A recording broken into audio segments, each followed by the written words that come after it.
Yeah. Boom. We are live. Welcome everybody to David Johnny Live. I'm Dave, which obviously would make him Johnny. Hi Johnny. How's it going? I'm good. How's everybody doing? Checking in on the YouTube show every Friday afternoon here. If you're listening to the podcast version of this show, which is available on our website, ringsidereport.net,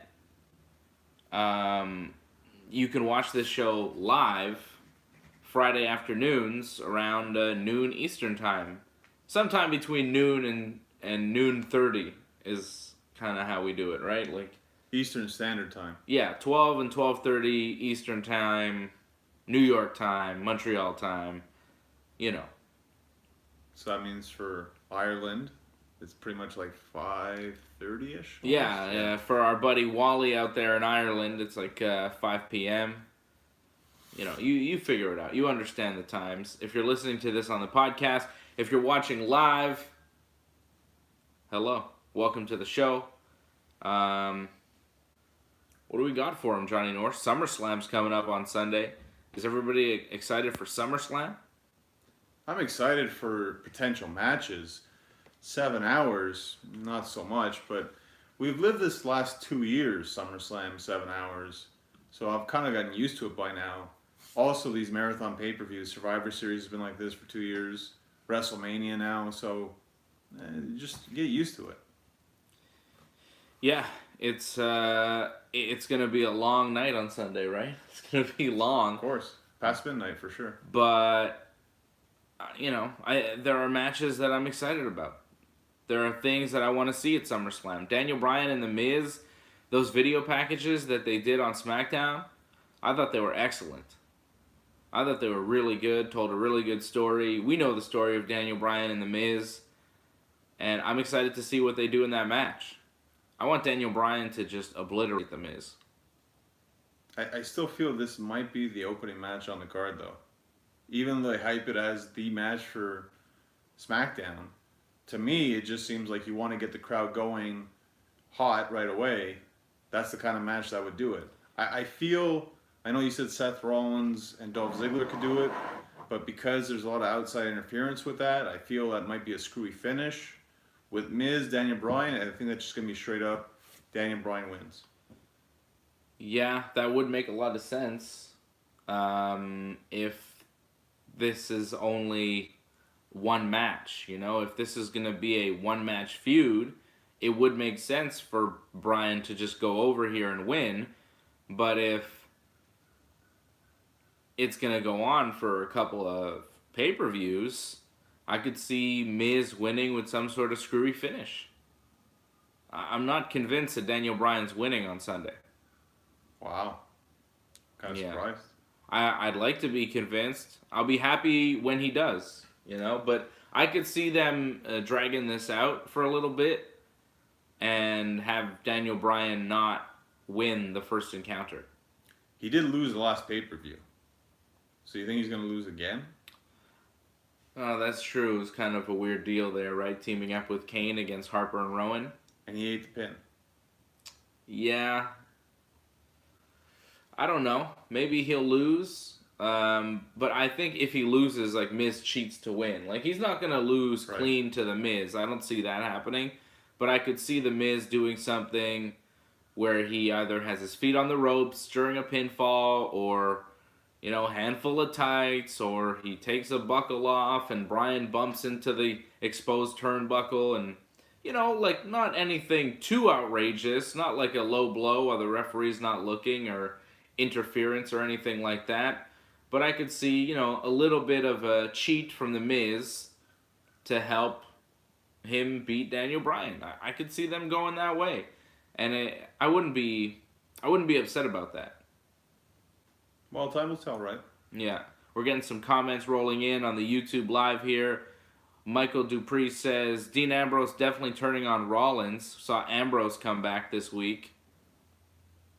And he agrees with me. He thinks that this is going to go on for a few pay-per-views, and there's going to be some sort of screwy finish between Miz and Daniel Bryan. He thinks it's going to keep going until WrestleMania. I don't really want to see it going up until WrestleMania, but I think that this will be the first in a series of matches between these two. Well, you have 13 matches scheduled for this Sunday, possibly more. We never know. You can only use the screwy finish so many times. So do you use it here, or are you going to use it in AJ versus Samoa Joe, which is likely going to be another match for another pay per view as well? I mean, you can do a clean finish and still do another match. Yeah, really? With what, Brian going over? Yeah, Brian goes over, but The Miz is like, well, you cheated anyways, even though he clearly didn't cheat, but The Miz can just make excuses. Right. I don't know. I don't know. I mean, to me, Brian winning here would just kind of end the whole deal. It'd be like, all right, that's it. What more can you do? No, you'd be surprised. I actually wouldn't be surprised. They've done this before where it's like, Big Cass, Daniel Bryan, that should have been one match. You said it should have been one match, and he got 2 matches. And then he was fired. And he was fired, yeah. Yeah. And yet, we always thought, like, there's a chance Big Cass might win. Even though he was on the verge of getting fired, he still thought he might beat Daniel Bryan. Yeah, I think it would be good to see Brian win this match. I think that's the best course of action. Brian beats Miz, we move on, and Brian goes on to bigger and better things and more exciting opponents. Because as good as this feud is, as good as the story is that's being told, bottom line is, in the ring, The Miz just doesn't cut the mustard. The Miz isn't a top flight talent like Daniel Bryan. There are other guys on SmackDown that I would prefer see in the ring against Daniel Bryan. Nakamura, AJ Styles, Samoa Joe, that main event level. That's where I'd rather see Daniel Bryan than this feud with The Miz, which is being treated very well. Like, they're showing it a lot on SmackDown, a lot of video packages, a lot of, promo segments, but it's not for the WWE Championship. And I'd like to see Daniel Bryan step up, I want to see Bryan versus AJ. Well, it's like you said, there's a lot of better matches for Daniel Bryan on SmackDown. This could just be one done, and that's fine. They built it up. They put on a huge pay-per-view. That's all you really need to do. You don't need to do, 2 other pay-per-views where we get the classic trilogy like War. We don't need that, really. We just need the one match. That's it. I mean, you've seen this past week, the build for the last 8 years is better than the build we've seen in the last month. Yeah, it's been very good. So do we really need another month where it's like, oh, the build kind of sucks, but let's just get through this match? No, let's just move on, actually. Well, then what do you do with The Miz, John? What about The Miz? They always find something for The Miz, so I'm not really worried about that. He's still got his talk show. He still does his thing. He'll still be around. He's still one of the top heels on SmackDown. We have a comment here from Antonio Bam Bam who says he agrees with us regarding The Miz, but unfortunately he thinks Vince McMahon will put The Miz over here and the feud will drag to the Rumble. So we have one guy saying that he thinks the feud will drag to WrestleMania, another guy saying he thinks it'll drag to at least January at the Royal Rumble, and you're saying that you think it's going to be over here in August at SummerSlam, and by September, Daniel Bryan will be on to bigger and better things. And I'm not so sure. I think that we see this go on till, I don't know, maybe October, Maybe one more match, maybe 2 more matches. But I wouldn't be surprised to see this drag on a little bit past this. I still think we're going to get what we've wanted for a while. Daniel Bryan's going to beat the crap out of The Miz. They've been building towards that. And Daniel Bryan's been fighting just to get that. I think they're finally going to deliver this Sunday. I hope so. I hope the match delivers.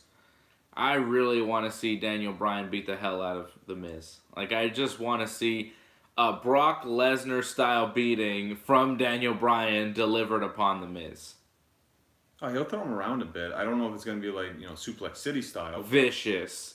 Like, when Brock, a couple years ago at SummerSlam, was on top of Randy and then hit him with those elbows, and Randy's face was all gushing blood. I want to see Daniel Bryan do that to Miz. That's what I want to see this Sunday at SummerSlam. I think he's going to out-wrestle him, which won't be that hard. And he's going to torture him. It's not going to be brutal. It's just going to be humiliating, I think. Yeah, I want to see The Miz embarrassed. That Daniel Bryan promo at the end where he's like, this Sunday, I'm going to punch Miz in the face, and I'm finally going to shut him up. I was like, yes, Daniel Bryan, kill him. Kill Miz. I really, I got excited about that. I loved it. Such a Daniel Bryan fan. He's so great. I hope he smashes him to pieces. You know, it might be one of the later matches if it gets that violent. I don't expect it to get that violent, but wait and see. Remember, John Cena started a SummerSlam. What do you mean? Him, Baron Corbin, I believe that was the opening match at SummerSlam. Really? I believe so. Last year? If not last year, the year before, I think.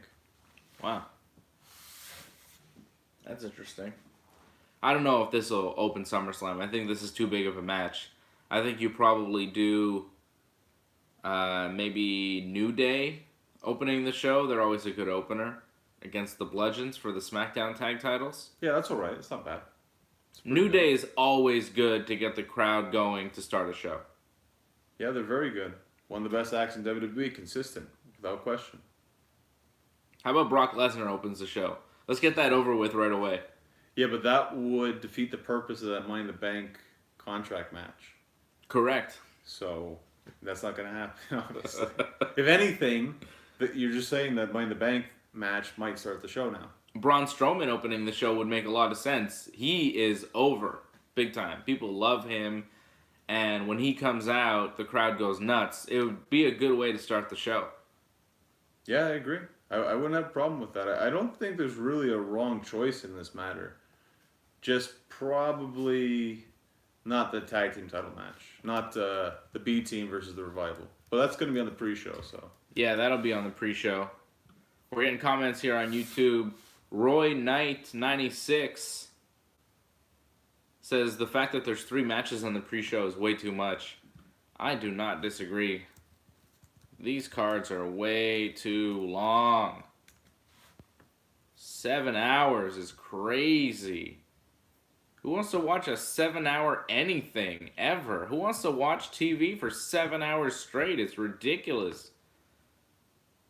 Who do they think wants to see this? Who do they think can sit through 7 hours of wrestling? I'll tell you right off the bat, I'm not going to sit through the whole thing. I'm not going to see every match on this card, at least not on Sunday, all in a row. I can't do that. If you're on the pre-show, I might not see your match. All right? That's basically what I'm saying. If you're on the pre-show, I can sit through 4 hours. I could do 7 till 11. I could do that.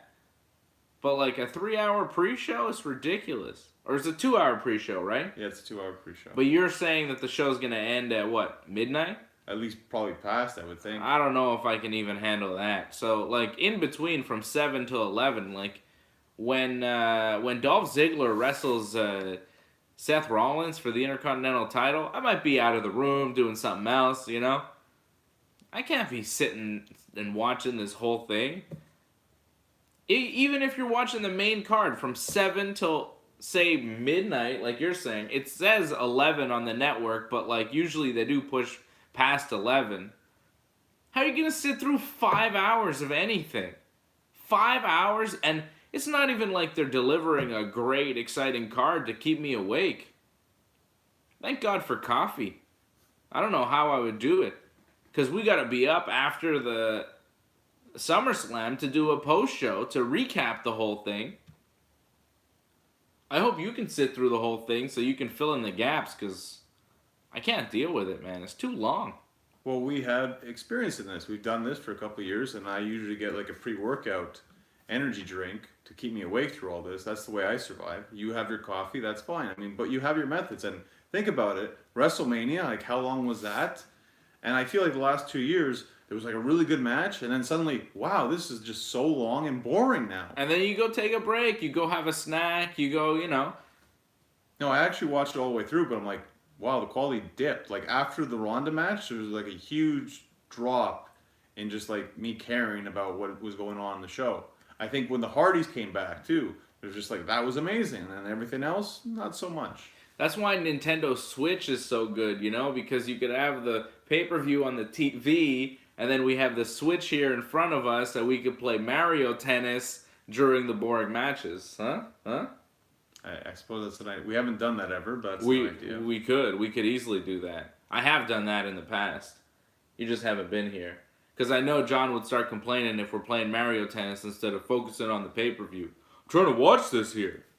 Yeah, I would actually. You would I complain. complain, yeah, a lot of complaining.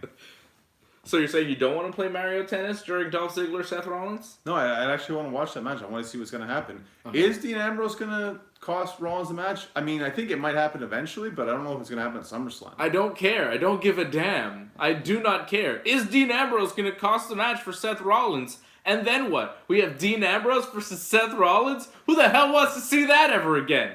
I don't give a shit about that. I don't care. Fuck that. Who cares? I'm gonna play Mario Tennis, man. I'm so sick of Dean Ambrose.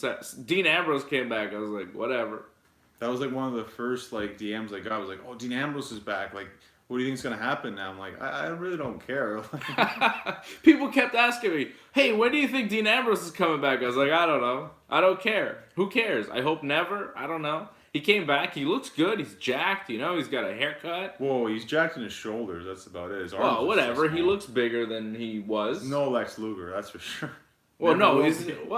no Lex Luger, but who is Lex Luger? I don't know if you want to be Lex Luger. Well, I just think jacked. I think Lex Luger. Dean Ambrose, I will never think jacked. Like maybe how he was before, I guess, but Oh God. not that jacked. Our man Derek John says Ambrose versus Rollins will happen at Mania. Yeah, great. Yeah, but that's so far away though. Like that's why I wouldn't do the turn right now. Antoinette says she loves Dean Big Pop. Antoinette loves Dean Ambrose and Roman Reigns. I don't understand Antoinette's taste in wrestling. We've met, Antoinette. I like you. You're a nice person. I don't understand your taste in wrestling. I don't get it.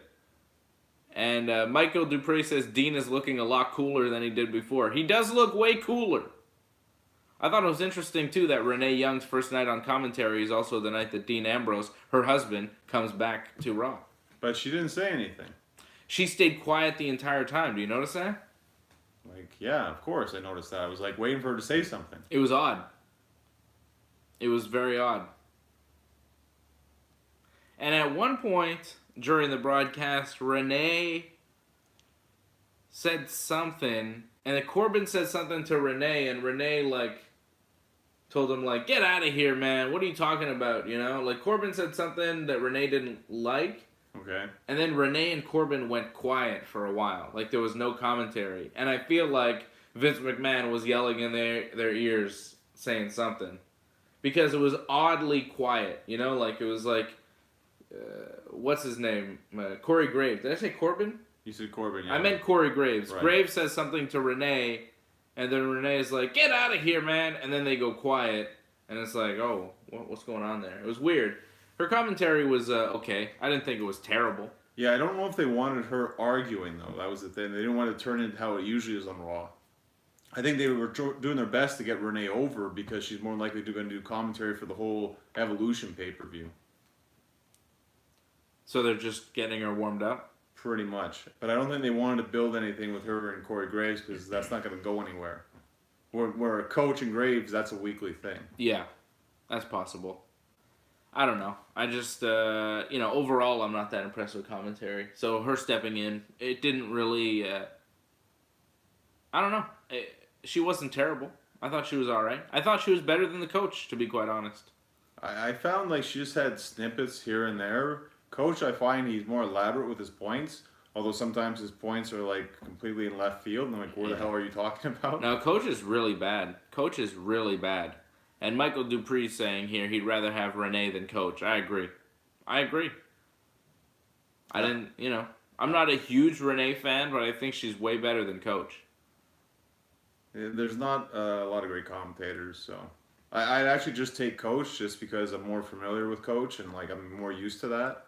Renee, like I don't think it was that bad, but it's clearly that she was being protected and like she could only say certain things at certain times. Like I feel with Coach, like they don't mind like him embarrassing himself. They actually make fun of him for embarrassing himself. I guess it doesn't make for great commentary though, when he's embarrassingly bad. You know. Yeah, but who isn't been bad? Like they've all been terrible. You know, Otunga was horrible too. Booker T was good though. Booker was good. Mick Foley was good. I like Lawler, but a lot of people don't like Jerry Lawler in commentary. We were talking on the show last week. We thought Colt Cabana would be really good on commentary, but they're not going to hire him. No. But he'll be at All In, though. There you go. We will not. No, we won't. But hopefully we'll be watching. You're not booked in that Battle Royal? No, I'm not. Colt is booked in that Battle Royal. Is he? Yeah, he is. Oh, nice. It's going to be a good show. You going to watch that with me? Hey, you get it here on pay-per-view? We get it in Canada? I'll get it. I'll figure out a way. Wow. I got New Japan World, brother. I'll figure something out. All right? If you have New Japan World, it's your ticket to everything. You figure it out. It's not going to be on New Japan World, but I'll figure something out. You have a little bit of break now after the G1, so... Whew. Did you hear the latest episode of What's Fandom in Japan? You know, I'm impressed. Like, it was only like 46 minutes. I was like, man, this is going to be well over an hour, I think I told you last week, but... No, you guys kept it condensed. I mean, obviously you didn't talk about everything, but I think you talked about a good chunk of it. Like, I got a good idea of it, for sure. Yeah. Well, it was hard to talk about everything because it was 90 matches, right? Right. So, even to cover 90 matches in like an hour is crazy. So, we covered what we could. You know, we covered kind of the stories of the different guys in the G1. Tanahashi, quite a story for the ace of New Japan winning the G1. Yeah, it was a lot of fun. I'm glad we get a little bit of a break. I think next year for the G1, like this was my first G1, like covering it and really paying attention, and it was for the Phantom too. So I think next year we'll do more than one show during the G1. You know, like we'll do a couple shows throughout the G1. We'll see, but yeah, it was good. And a little break from New Japan now until September, which is nice because like. It was a lot during the G1. I was watching a lot of wrestling. Now I get to kind of catch up on other things that I'm watching. I did get to watch 205 Live this week to kind of get me hyped up for Cedric Alexander, Drew Gulak. Kind of get a better understanding of that match going into this. I don't find it really helped me too much in terms of getting more hype for it, but it's good to see some quality wrestling. Like 205 Live, there's still some really great talent there that we don't get to see, unfortunately. Again, the time slot, that's the huge problem with 205 Live. After SmackDown, you don't really want to watch wrestling after that. No, I'm good after SmackDown. After Raw and SmackDown, I'm like, that's enough. I wonder, though, like, when SmackDown goes to Fridays, what's going to happen to 205? Because it's live, right? But there's no actual SmackDown on Tuesday, so what's going to happen? Is it going to air? Is it still going to air on Fridays, too? That's going to be rough. I wonder what's going to happen. Yeah, I don't know what they're going to do when they switch SmackDown over to Friday nights, which is not until October of 2019. So it's not even, it's a long way away. But they really need to look at this time slot and realize, like, this is the problem. I think you have a lot of great talent that's not being exposed right, in my opinion, whatsoever. The fact that the Cruiserweights aren't on Raw and SmackDown, I mean, maybe there's a little advertisement for, like, this is coming up on 205, but that's not enough. Whatever happened to the Cruiserweights on Raw? I guess to keep them exclusive, because I understand putting them on Raw, it felt like it was disjointed. Like, they just had these matches, but they meant nothing. Except when Enzo was around. But now you don't have Enzo, so it just felt disjointed again. It's just matches, but there was no rhyme or reason to them. They were just matches. So I get why you'd separate it, but people still don't care. I don't care. Yeah, this is a huge problem. And like, I was telling you just before we started the show, I was like, who's the Cruiserweight champion again? Is it Cedric Alexander? And I guessed right. And then I was like, who's he wrestling? And I was like, is it Mustafa Ali? You were like, nope. I was like, is it Drew Gulak? You were like, yep. I was like, oh, okay. I don't care. It's on the pre-show. I probably won't ever see that match. I'll tell you straight up. I probably will never see that match. It's a shame, too, because Mustafa Ali against Hideo Itami, fantastic. Yeah. What an incredible match. I'm sure. Like, the last time I saw 205 Live was probably when I was there live in person at the Bell Center watching it after SmackDown. And I was entertained. but I just don't have time for it, and it just doesn't matter. I feel like WWE doesn't put in that much effort into it, so why should I? Well, again, the time slot, they really need to fix it. Either put it before NXT or after NXT, or even on the Thursday. Something else. Like, I think the live aspect isn't really that important because people aren't tuning in anyways. I agree. I don't know. They got to do something about 205 Live. It doesn't seem to be working, though. I'm seeing Antoinette and Wally and some other people here on the YouTube chat talking about NXT coming up on Saturday, the TakeOver show. Yeah, it's going to be good. I mean, TakeOver is usually better than SummerSlam, right? It's usually better than the actual pay-per-view. Yeah, I could see the wrestling on that show being really top-notch. I'm going to watch that show on Saturday night. Mike Dupree says 205 Live needs to end and the roster needs to be fully part of Raw. Maybe. Yeah, but there's already people on Raw that aren't being used at all. And now you're going to add a whole new roster to Raw? So it's overkill, though. And even though Raw's 3 hours, like you'll need 4 hours to cover everybody. And that's way too much already. Yeah. It is way too much. This is the problem. Like, they have too many shows, and they just don't have the right way of featuring everybody. Yeah. I don't know how to save 205 Live. I think putting big matches on 205 Live and the kind of build-up matches on Raw. But they should have put the big matches on Raw and feature them there. They've done a lot of things wrong with 205 Live. And now that it's kind of on their own, it's like, man, they're on an island. You either tune in or you don't. Half the arena leaves before the show even starts. And no one's watching it on the WWE Network. I mean, maybe they are. WWE doesn't really tell us who's watching what, but I can't imagine a lot of people are watching that show. So it's a shame. It's a lot like how the new ECW was, where just they kind of left it alone to itself. They put it on SmackDown a little bit to try to save it, but yeah, they left it alone to itself until it eventually died. You know. I feel like that's going to happen to 205, which is a true shame because there's some great talent there. Some of the best talent actually in all of WWE. Yeah, there's a lot of talented wrestlers, but they're just not featuring them correctly. Michael says, stop giving people like Mojo, Bobby Roode, and Baron Corbin spots and start giving them to Hideo, Mustafa Ali, and Buddy Murphy. I don't disagree with that. Problem is that WWE doesn't agree with you. That's the problem. Yeah, WWE doesn't see it that way, but I agree with that 100%. Wally wants an NXT TakeOver post show. I don't know about that. We'll definitely be back here on YouTube for a SummerSlam post show. I'll be here, and Big Johnny will be here right after SummerSlam to talk about Brock Lesnar and Roman Reigns and the Universal Championship, and maybe Kevin Owens, the new Universal Champion. Maybe we'll be having a party. Maybe we'll be celebrating our guy, Kevin Owens, as the new Universal Champion on Sunday night. How awesome would that be? We should have some meat then. That's the case. Definitely some meat. Yeah, you bring over some steaks, all right? I'll grill them for you. Well, Goober, come on, what's going on here, Goober? What's your problem? What's Goober? I don't understand the reference. It's an old episode. It's okay. I'll tell you later. Whatever.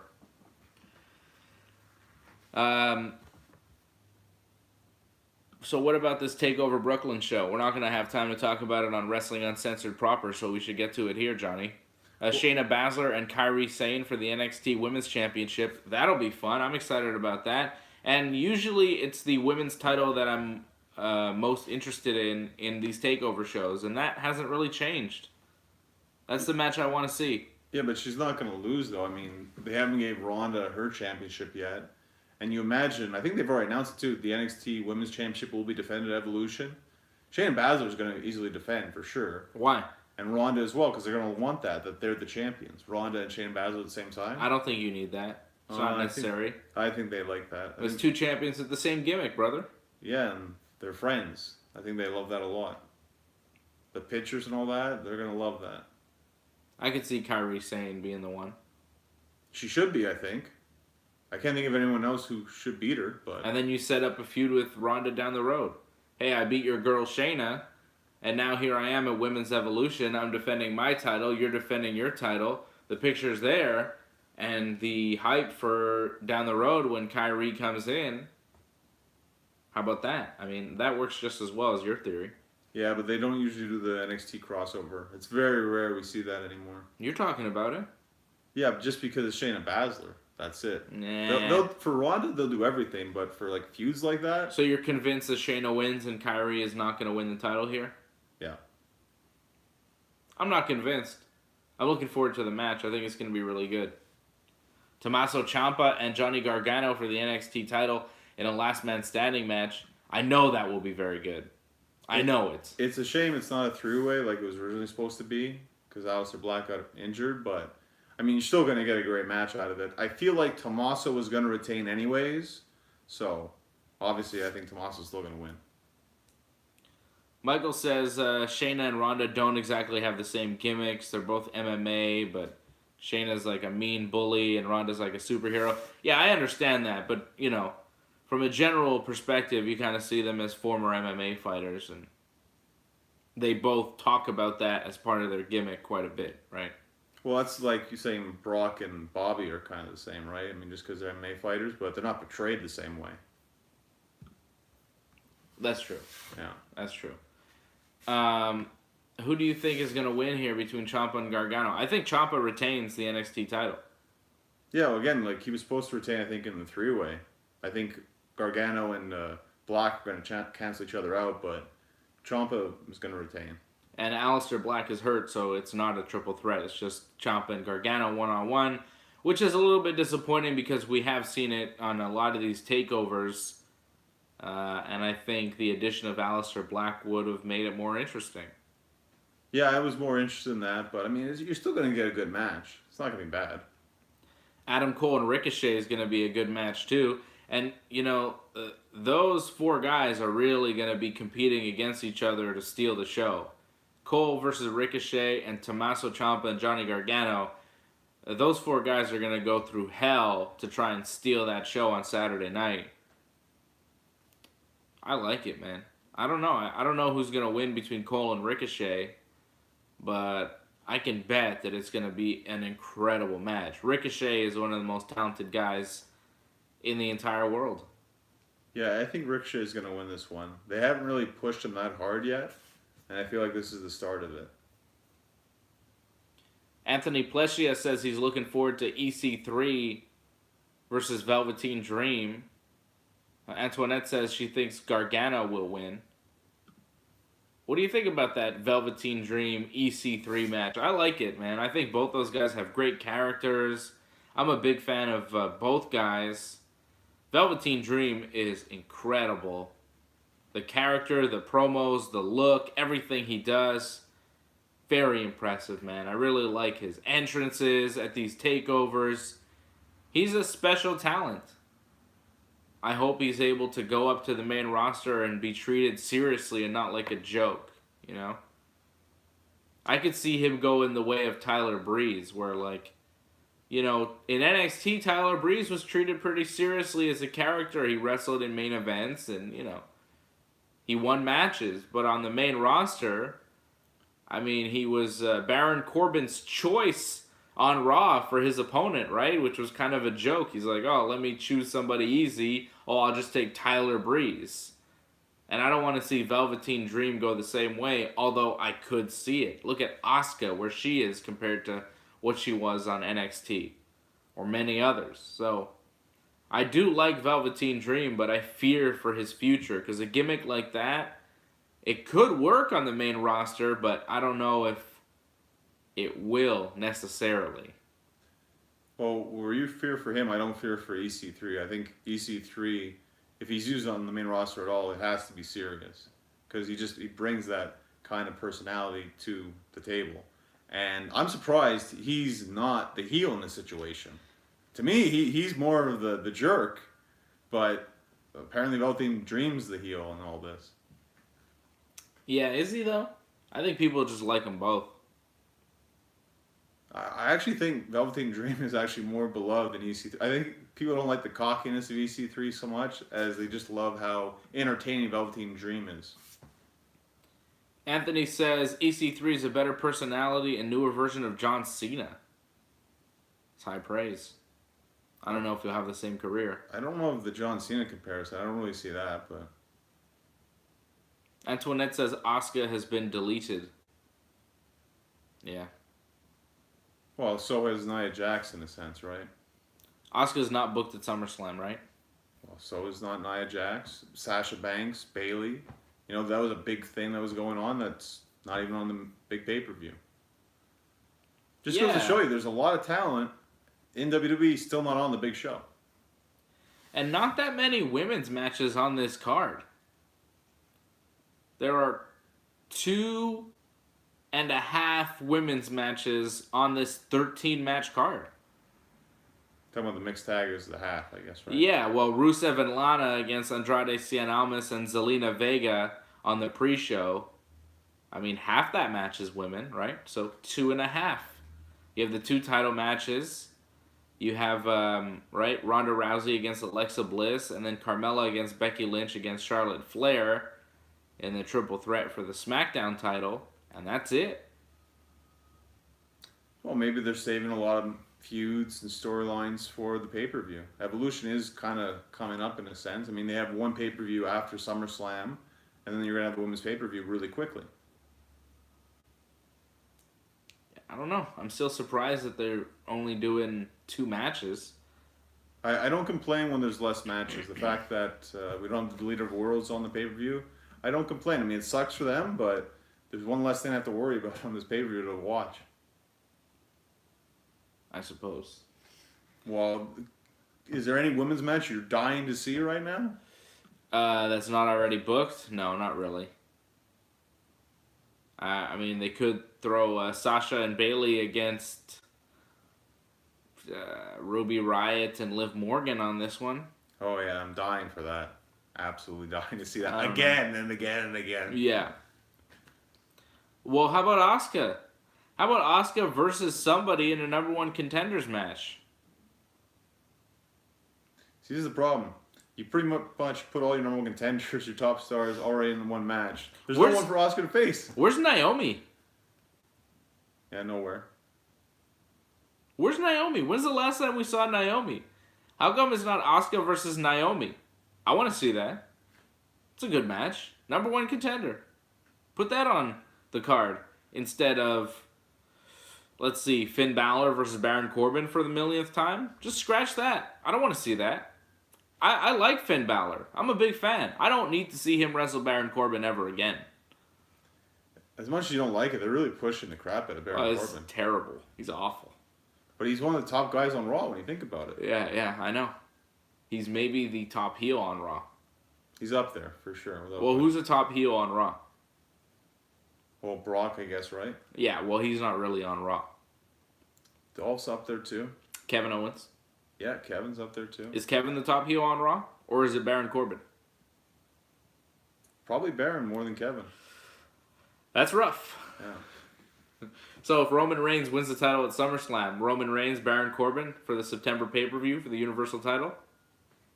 No, actually, I could see Kevin because Baron would make the match, right? Oh, I hope so. At least we would get that, hopefully. Oh boy, you watched 90 Day Fiancé this week? No, I couldn't find it, unfortunately. Oh man. Anybody watch 90 Day Fiancé? You see that guy go to Colombia? That girl's not showing up. She's just not showing up. Well, she didn't look real, so... No, she wasn't real. He was catfished. What an idiot, that guy. Well, that ends the story then. I guess he's done. Like... Yeah, that's it. You're off 90 Day Fiancé. Get out of here, dude. And, yeah, that lady traveled to England. I'm getting annoyed with that lady and that guy. Antoinette says she watched it. She says she's fake, she told me. I know. Wally says he saw the first part of the panel episode in Ireland. They're a little bit behind. Did you enjoy the finale panel there, Wally? I thought the latest episode of 90 Day Fiancé was pretty good. The one lady from the States, I don't know where she's from, Georgia or something. She's traveling to Nigeria. and she didn't have all her documents. She didn't have her passport in time, so she had to delay her flight and spend all this money. And then you see the guy in Nigeria, and he's like talking to his friends, and he's like, "She's not a grandmother. She's my future wife." But she is a grandmother too. You know, his friends are kind of making fun of him because she's like 50 something and he's like 30. It's odd. That one's odd. I don't think that's gonna work out. And then of course Darcy and Jesse had another big fight. Those two don't seem to like each other at all. I don't understand why they keep trying to stay together. Darcy doesn't seem to actually like Jesse in any way other than the way he looks. And Jesse doesn't seem to like Darcy in any way other than, she gets him on TV in the United States. I think that's why Jesse likes Darcy. They are terrible together. They are terrible.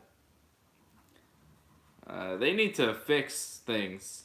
And like Jesse's like, well, Darcy needs to fix herself and then maybe come back to me, and if she's better, then maybe I will accept her. It's like, what?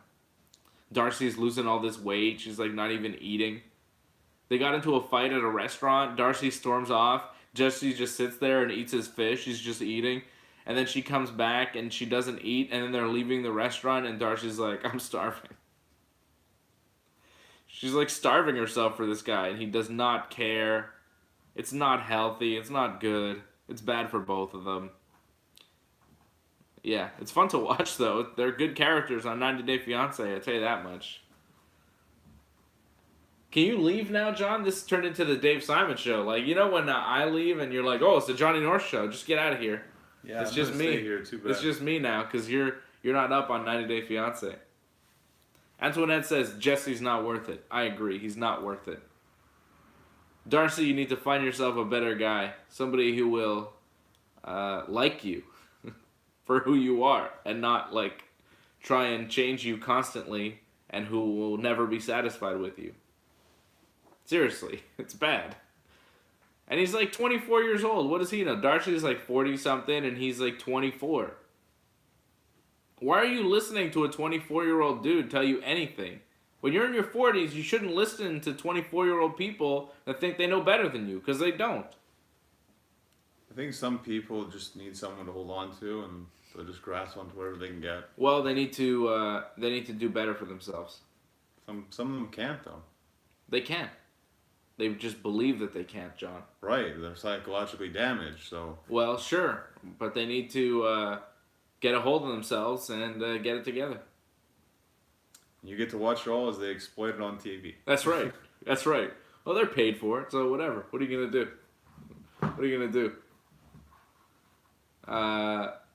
Antoinette says some people just don't want to be alone, and I think that's kind of a deal with Darcy. But I can't imagine that Darcy, really can't find anybody other than this Jesse character. Like, is this guy really the best guy that she can find? Like, maybe he is the youngest and most handsome, although I find him kind of weird looking. I don't know. Have you seen Jesse? Is Jesse handsome? I can't remember. I only saw him from a glance one time. Whatever. He's like a Dutch guy. I don't know. Darcy just needs to get it together. All right? Get your act together, Darcy. I don't think she will because she's a bit, whatever. All right, I think we're done. We're done. We wrap it up with 90 Day Fiancé. We talked a lot about WWE and SummerSlam on this, which is rare. Usually we're more talking about other things, but there's so much going on in wrestling. You want to talk about Randy Orton's penis?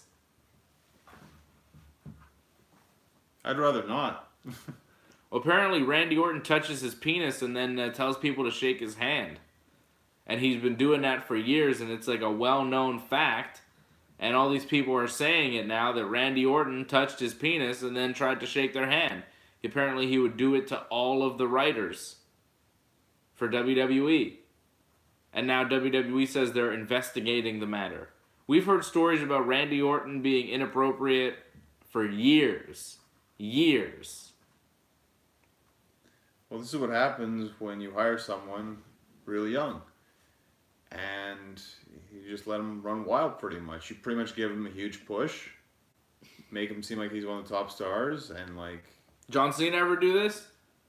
John Cena wasn't as young though. I think Randy was like Brock Lesnar ever do this? Brock did go AWOL. What do you mean? He like left the company. He's just like, I'm done. Randy, that's not AWOL.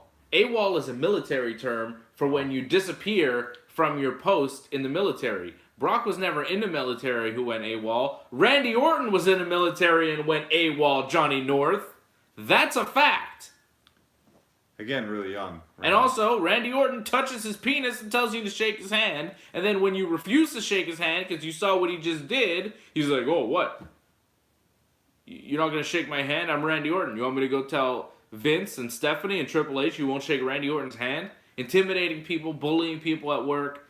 This is the kind of thing that Randy Orton apparently, allegedly, is doing. I believe that he probably is. That's my guess. Okay, you gotta really rework the way you're wording this here. Is and was. He did do this. You believe he did do this. Is still doing. I don't believe he still is doing. You don't believe that. Maybe not. But the fact that he did a lot of these things, there are rumors that he defecated in a bag of one of the female talents. It was JBL's secretary, I think. Was it? I don't know who he did it to, but there are rumors and even just things that Randy has admitted to himself over the years. Randy Orton has, done some bad things for a while. And it seems like they're catching up to him. And the WWE has a choice now whether to take it seriously and get rid of Randy Orton or turn a blind eye like they have been for his entire career, continue to employ him and push him as one of your main event stars. I think that they'll do that.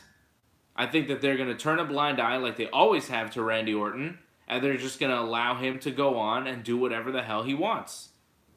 Let's remember, Randy Orton was going to fail the wellness like 3 times, and they fired him and then rehired him, so then they wouldn't have to release him for the wellness failure. So they protect Randy Orton. He's not Enzo Amore here. Randy Orton is one of the most protected guys in the history of the WWE. He's done more things and been saved by the WWE more times than anyone I can remember. You're telling me Triple H didn't know Randy Orton was doing all this stuff the whole time? When Triple H is hanging with Randy and spending all this time with Randy? You're telling me Triple H himself is not aware of a lot of inappropriate behavior that Randy Orton has exhibited in the workplace? Remember, come on. They did a doc on this, remember? Yeah. And Triple H himself said, I couldn't take Randy, he was doing bad things, I had to sit him down many times and give him talking tos, And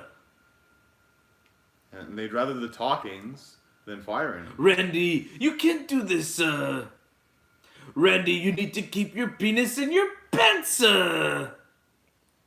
We can't afford to keep paying people off, I mean, Randy Orton's not the only guy to expose himself in the professional wrestling business, right? We've heard stories about the Nature Boy Ric Flair wearing his robe and then whipping it off. I mean, that's been confirmed in front of flight attendants, in front of all sorts of different people.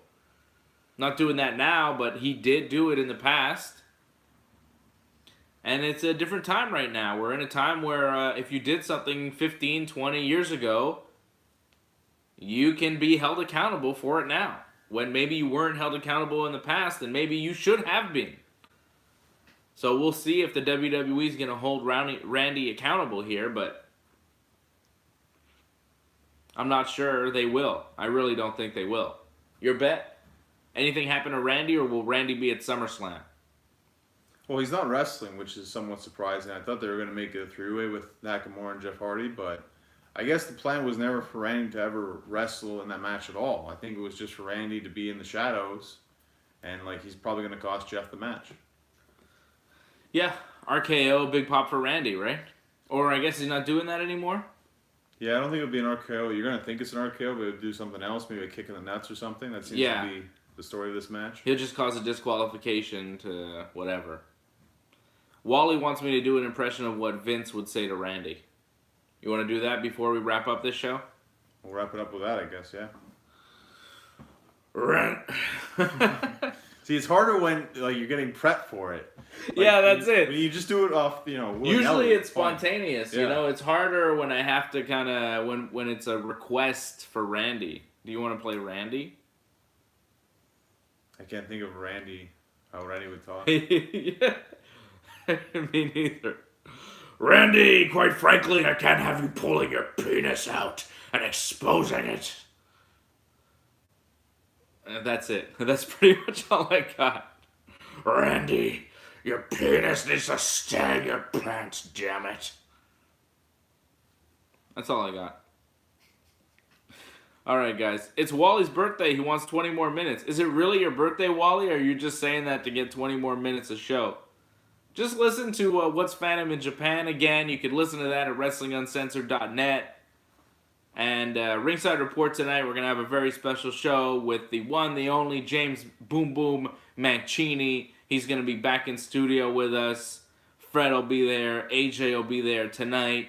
Midnight Eastern on TSN 690. We will be live with the in-studio guest, James Boom Boom Mancini. Cool. It's going to be good, man. We're always delivering more content. And then, of course, you can listen to Wrestling Uncensored when that show comes out, which will be tomorrow night, right? Get you set for SummerSlam. How about that? Get you all set. So thanks, everybody, for watching. Thank you for all the comments. Shout out to Wally, of course, my man. Shout out to you, Wally. Thank you for everything that you do for the Wrestling Uncensored Ringside Report Radio universe.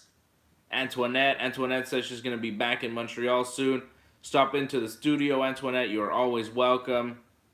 As are all of you here. Mike Dupree, Anthony Plesia, Antonio Bam Bam, Peter Gallinopoulos. Man, there's a lot to name here. I'm trying to... Roy Knight. Derek John, I saw you, my man. A lot of people out there. I'm trying to get to everybody. If I missed you, thank you, everybody, for watching and commenting. I'm Dave. This is Johnny. This has been Dave and Johnny Live. Episode 2. Episode 2. 2.